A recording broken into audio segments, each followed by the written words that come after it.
I'm one of 6 children that was born internationally. My father worked for 2 different engineering firms, ultimately coming back to the U.S.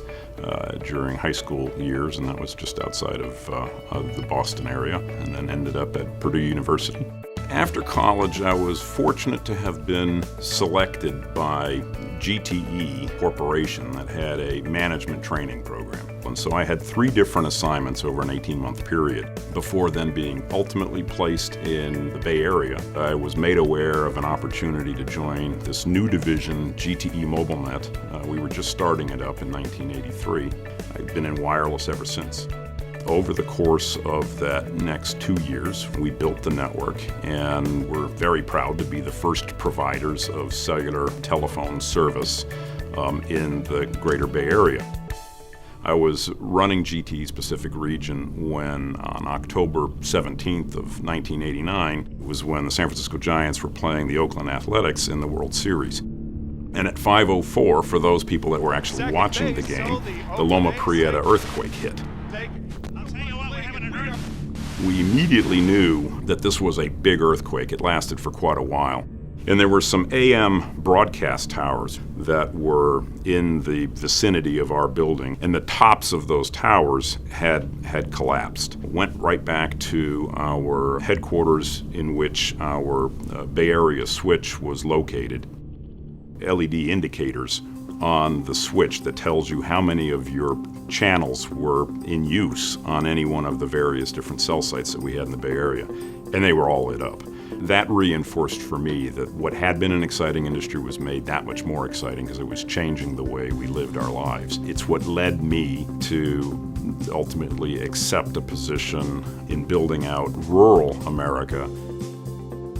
Atlantic Cellular was private equity backed. During my tenure there, one of our investors was asking what I thought about the tower industry. It's probably the least sexy aspect of wireless telephony, but a very important part of a wireless network.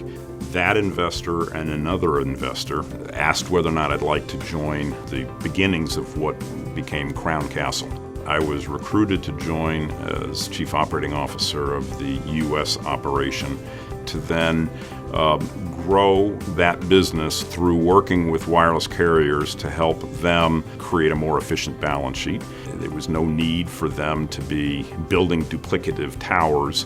In 2001, I was asked to take over as CEO because it was clear that what we needed to do was really focus on just operating what we had. And so Crown Castle today has some 40,000 towers.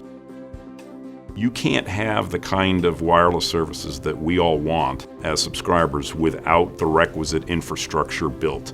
Working with the membership of PCIA, there was a realization that the largest members, the paging carriers, were going to be taking a very different role. I was asked to be chair of that organization as we rebuilt the organization to be an organization focused on the national and state level regulatory issues associated with infrastructure.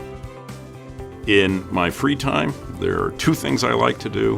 One is travel with my family, 2 children, and then boating. And when you're outside of sight of land, it puts a lot of things into perspective. It's a great release. It's something that we can do as a family as well, and so I really enjoy that. It really is unbelievable how this industry is changing lives. Particularly in those less developed countries, they're able to and do acquire prepaid wireless phone service that allows them to conduct e-commerce, mobile banking. We're seeing micro-insurance, once again, transacted through that mobile telephone. And we're just simply limited by our imagination in terms of what these devices are going to allow us to do going forward.